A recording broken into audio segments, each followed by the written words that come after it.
With the NCAA choosing to host the Final Four in large indoor football stadiums every year since 1997, the Alamodome has spent the last few years preparing for this year's tournament.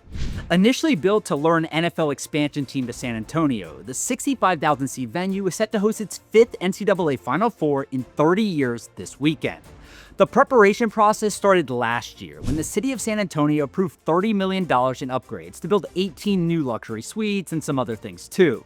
But it will continue all the way up until tip-off as the stadium crew rushes to install temporary seats and even new hardwood. The court itself was custom built by a company named Connor Sports. Crafted from maple hardwood sourced from Michigan, the 70-foot by 140-foot court was painted with custom graphics before being shipped to San Antonio in 381 individual panels. These panels each measure 4 by 7 feet and weigh 165 pounds. A team of technicians and Alamodome staff members then spent about 4 hours assembling the pieces on site. This is going to go together like a really just intricate jigsaw puzzle. The unique part about what we do for the Final Four, especially on the men's side, is that because we're playing on a raised surface, the court is bigger than what your normal basketball court would look like. When it's all said and done, not including the game playing surface, but everything around it, it's going to be 70 feet by 140 feet, so it's a big floor. Similar to previous Final Fours, the basketball court will be raised several feet above ground level to improve sightlines for spectators and broadcast TV cameras. The NCAA will say that they have moved the Final Four into football stadiums so that more fans can attend the experience, but we all know that this is really about money.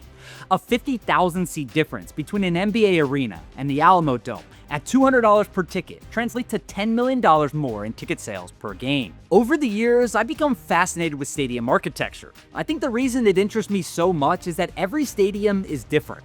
Depending on the sport or location, the venue might be indoors or outdoors, big or small, simple or luxurious. You get the point. The finances are also always complex. Is it privately funded or publicly funded? Who actually owns the venue? Who operates it? And the real estate surrounding stadiums has become its own entire business. The Alamodome is the perfect example of this uniqueness. While many people would probably call it a failure because the city of San Antonio initially built it to secure an NFL expansion team, it's quite the opposite. The Alamodome has proven that you can build a large venue that is always full and financially viable without a marquee tenant. One of my favorite facts about the Alamodome is that it was built debt-free. The city of San Antonio implemented a half-cent transportation tax before construction began to fund the project, enabling them to recoup the $186 million investment in just 18 months. Even after you account for inflation, the Alamodome's construction cost is still just $410 million, a far, far cry from the multi-billion-dollar venues and NFL stadiums that we see today. This no-frills approach is one reason why San Antonio wasn't awarded an NFL expansion team in the first place. But rather than allowing the Alamodome to become a wasteland like so many other large-scale venues without marquee tenants, San Antonio just pivoted. The Alamodome now hosts various events each year, including high school football games, high school basketball games, band competitions, a bunch of A-list concerts, and college football's Valero Alamo Bowl. The Alamodome was also home to the NBA's San Antonio Spurs before the team moved to Frostbank Center, formerly the AT&T Center, in 2002. The University of Texas at San Antonio, or UTSA, has played its home football games at the Alamodome since its inaugural season in 2011, and the New Orleans Saints even used the venue for their home games in 2005 after Hurricane Katrina damaged the Superdome. The Alamodome is one of the only venues in the entire world to host NFL, NBA, MLB, and NHL games. But it doesn't stop there. The venue is full at least 180 nights a year because they also host other events like WWE's Royal Rumble and a bunch of boxing matches. Billy Graham's religious crusade at the Alamodome in 1997 drew a record crowd of over 74,000 attendees, and the San Antonio Spurs returned to their former stadium last year to set a new NBA record when 78,000 fans showed up to watch them play the Warriors. This variety of events has made the Alamodome a financial success. Although the venue typically loses a few $1 million annually, the city of San Antonio is perfectly okay with that because it generates billions of dollars in economic impact for local businesses, and obviously a bunch of tax revenue too. The venue actually turned a small profit last year at $329,000 on estimated revenue of $20.2 million, breaking a long streak of annual losses in 9 of the previous 10 years that totaled $26.2 million. However, with San Antonio expecting 100,000 out-of-town visitors this weekend, who will collectively spend over $50 million on hotel bookings alone, the true financial impact of the Alamodome goes well beyond the traditional metrics. The Alamodome is an outlier in today's sports world. That's just the reality of it. While every other venue seeks to maximize revenue through luxury suites and club-level spaces fitted with expensive restaurants like a Nobu or a Carbone, the Alamodome is like a Honda Civic. Nothing fancy, just reliable. The venue was built in a relatively tight space between a railroad track and a US highway, so it's much more vertical than some of its predecessors. Stadium architects also built a unique cable-supported truss system with material that was shipped in from Europe. This system eliminated all view-obstructing columns inside the actual stadium, creating ideal sightlines that make even the furthest seats feel just a little bit closer to the action. Like many cities and sports franchises, San Antonio is currently in the process of planning a new downtown sports and entertainment district.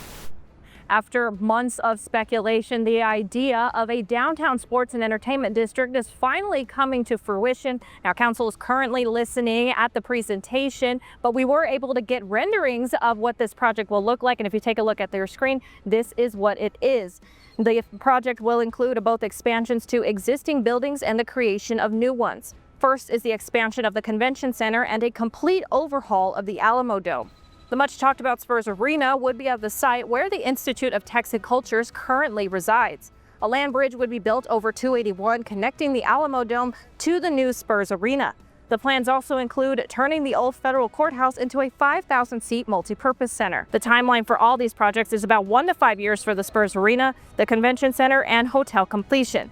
They are also estimating about 10 to 15 years for completion of the Alamodome renovations. This district, which includes a new arena for the Spurs and upgrade to the Alamodome, is estimated to cost at least $3.3 billion and would require an increased hotel and rental car tax. The Spurs have already indicated that they don't plan to play past their 2032 lease end date at Frostbank Arena, but who knows what will really happen. These projects require legislative approval, and the planning process alone often lasts more than 5 years in total. But don't expect the Final Four to ditch the Alamodome anytime soon. Similar to the NFL's process to determine Super Bowl hosts, the NCAA has a laundry list of requirements for the Final Four. In fact, the NCAA's list is so complex, encompassing venue size, airport, hotel rooms, and so much more, that only 11 cities in the entire country are capable of hosting the men's Final Four based on the minimum bid specifications set forth by the NCAA.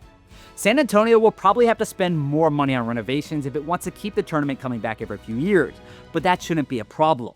The Alamodome is a gem in a world full of diamonds. It may not have the same buzzworthy amenities as some of the country's newer venues, but it's also incredibly efficient, and it just works. The stadium was built with cheap capital, within walking distance of downtown at just 1 mile. It provides local residents with hundreds of events each year. There is literally something for everyone. The average fan also hasn't been priced out due to unnecessary upgrades, and local businesses benefit more than anyone else, with millions of visitors each year and billions in economic impact.